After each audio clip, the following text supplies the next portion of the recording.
Mga kalingap, nandito tayo sa field, nakilaan tayo, Beyonce tayo, nagagawa yung mga carpenter break time, kaya medyo magre-reaction video tayo kay Buwan TV. At ito si Buwan TV, kami nagtatrabaho kami dito, Buwan TV. Ikaw naman nakaupo ka lang dyan, puna ka ng puna. O, tulad tong video mo ngayon, pinupuna mo, ninanakaw mo na yung video ng kalingap, magre-reaction ka pa ng paninira, tapos sasabihin mo di panira. Pakinggan niya natin. Everyone, another vlog, another reaction naman ang ating gagawin ngayon. Sa puntong ito ay dito naman tayo sa bahay ni sa bahay ni Beyonce. Ayan, kanina lang kasi ang ating vlog ay tungkol dun sa bahay ni Carla. So, ito pong ating reaction nito, hindi ito paninira ha, mga kababayan. Hindi ito paninira. Gaya ng sinasabi ni Federico Santos na naninira daw ako. Dinamay mo na naman ako. Wala naman ko sinasabing naninira ka eh. O, ginamit mo ang pangalan ko. Tapos sabi ko naninira ka. Tumira ka na naman. Hindi nga kita nare-reaction na. Ngayon, re-reaction na kita. Sinungaling ka, matanda ka eh. Bakit? May sinabi ako naninira ka doon sa sa bahay ni Carla at ni Beyonce? O ngayon, sasabihin ko meron na. Naninira ka na. Sinungaling ka rin, matanda ka eh, no? Kailan kita sinabihang naninira ka? Sa bahay ni Beyonce at ni Carla. Eh, yan ang topic mo. Nagkakandabulol ka na nga. Halatang halata ka na. Content ng kalingap ang tinatopic mo. Magnanakaw ka na naman ng content. Content nila yan. Video namin yan eh. Content namin yan. Ano ba pakialam mo sa kalingap? Magnanakaw ka lang ng content ng kalingap. Sisira ano pa? At sasabihin mong hindi paninira. Eh, ano ba yung ginagawa mo? Malinaw na yung mga sira ng kalingap, yung mga naging diferensya ng kalingap, yung mga naging sablay. Sabihin nating sablay. Totoo yun. Bakit? Sino bang tao hindi sumasablay? Sino bang tao hindi nagkakamali? Kaya ang Panginoon nga nagkamali. Yung pagkalikha sa'yo, mali na eh. Kamu, nilikha ka ng Panginoon, ng kawangis niya. Pero, ano ginagawa mo? Yung ugali mo, tumanda ka na. Ayan. Sablay ang pagkapagawa sa'yo ng Panginoon. Kita mo? Pati Panginoon nagkamali. Pagkagawa pa lang sa'yo, mali na. Yung pagkagawa kay Judas, mali na. Tulad mo, nag-alahudas ka. Dati kang kalingap. Ngayon, hinuhudas mo yung kalingap. Sinisiraan mo yung kalingap. Pinupuna mo yung kamalian ng kalingap. Bakit? Sino ba hindi nagkakamali? Sabi ko nga sa'yo, Panginoon nga nagkamali. Sa'yo lang nagkamali. Nilikha ka niya ng kawangis niya, pero ang ugali mo iba. Tumanda ka ng ganyan. Maging patas ka naman, Buwang TV. Magnanakaw ka lang ng content, nang may content, dahil hindi ka na marunong gumawa ng content mo sarili. Nandiyan ka lang, nakaupo ka lang, nangingitlog ka lang, hindi ka naman reactor ng kalingap, hindi ka man official reactor, nagre-reaction ka. May wala kang pasintabi, naninira ka pa. Ano sasabihin mo hindi paninira yung ginagawa mo? Lahat ng sablay ng kalingap, kino-content mo. Hinahanapan mo ng mali ang kalingap. At sasabihin mo hindi mo hinahanap ang mali, nakita ang pagkakamali. Okay na yun. GB na yun. Kahit kami sinasabi namin may pagkakamali. Pero ang binabatikos namin, sarili namin. Ang kino-content namin, sarili namin. Kaya walang paninira sa amin. Ipinakikita namin yung mga pagkakamali namin. Ikino-content namin para malaman ng mga followers namin at mga supporters ang naging pagkakamali namin. Eh, ikaw hindi.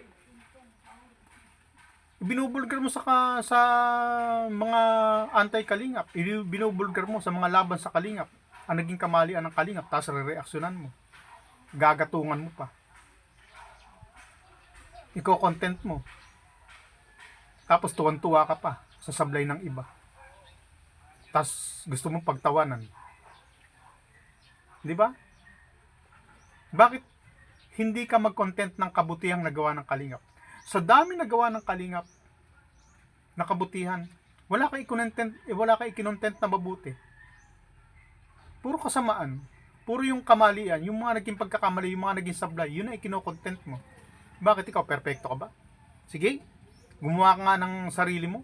Magpabahay ka nga. Mag-upa nga ng karpentero. Mag-charity ka nga. At ikaw nga hanapan namin ng mali. Ngayon, pag hinanapan ka namin ng mali, sasabihin mo bakit puro kamalian ko nakikita ninyo. Ba't hindi nyo makita yung mga tamang ginagawa ko? Ganon. Ganon ang ginagawa mo ngayon. Sa dami ng tama, sa dami ng magandang ginagawa ng Kalingap, ay kinokontent mo kung ano pa yung naging sablay. Kahit kami, alam namin na sablay namin yan. Pero kahit ikinokontent namin, amin naman yan sarili namin yan. Ikaw, ano problema mo? Bakit namumroblema sa content namin? Ba't hindi ka gumawa ng content mong sarili? At sasabihin mo naka-public. Kahit naka-public yan, magpasintabi ka naman. Dahil pinaghirapan namin yan. Hindi mo nakita kung paano kami nagbibiyahe. Ang Kalingap, hindi mo nakita kung paano gumalaw. Yung halos maaksidente ka sa sasakyan dahil sa pagpunta sa mga tinutulungan ng Kalingap. Halos maaksidente sila. Kami. Nakikipagsapalaran kami sa biyahe. Tumutulong ang Kalingap. Pero, hindi mo nakikita yung pagtulong. Ang nakikita mo, yung mga sumasablay. Bakit? Perfecto ka ba? At kami, ano pakialam namin sa'yo? Ba't kami, pinapakialaman mo kami? Kung ano man ang sablay namin yun. Problema namin yun. Ba't pinoproblema mo yung problema ng Kalingap? Inaayos nga namin. Ano ba ginagawa namin? Yung mga sablay ng kasama namin, inaayos din namin. Hindi namin pinakakargo sa inyo. Hindi kayong pinag-aayos namin kung ano man ang sablay ng Kalingap. Sablay namin yan.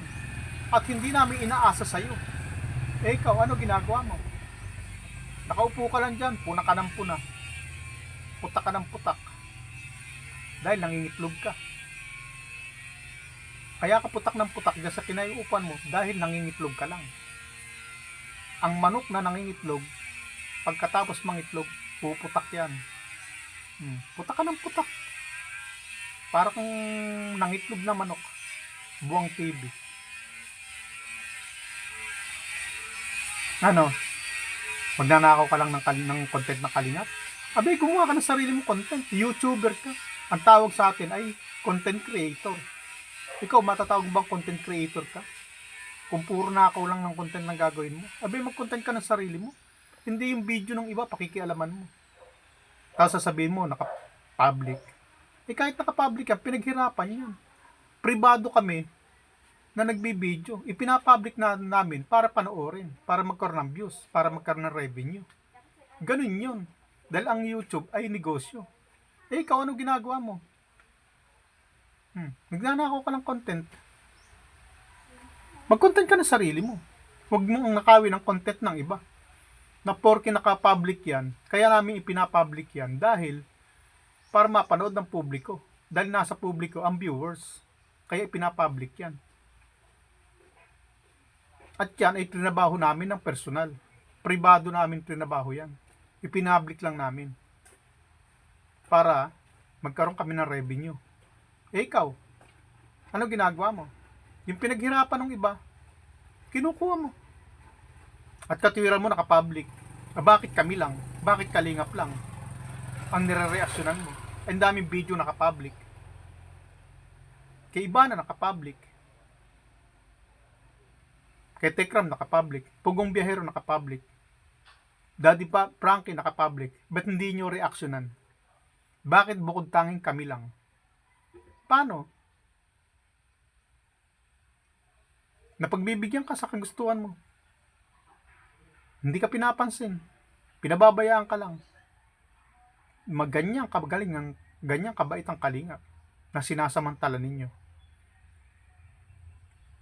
Ninanakawan nyo na, sinisiraan nyo pa. Pwede naman kayo mag-content sa Kalingap. Pero huwag nyo siraan. I-content nyo, i-promote mo yung mga nagagawang maganda ng Kalingap. Hindi yung puro kasiraan. At saka yung kasiraan na yan, kami naman nag-aayos eh. Yung founder namin nag-aayos. Umakit sa bubong yan. Ginagasusan yan. na mga sponsors. Hindi nang hihingi sa inyo. Kayo, hindi kayo gumagastos. Kayo, kumikita lang kayo sa pamumuna sa mga ginagawa ng Kalingap. Ano, Buwan TV, mananatili ka lang magnanakaw? Bay, mag-content ka. Gumawa ka ng content. Isa kang matandang inutil na YouTuber na hindi marunong gumawa ng sariling content. Ganun lang yon. Ngayon ko sa'yo. Babay na.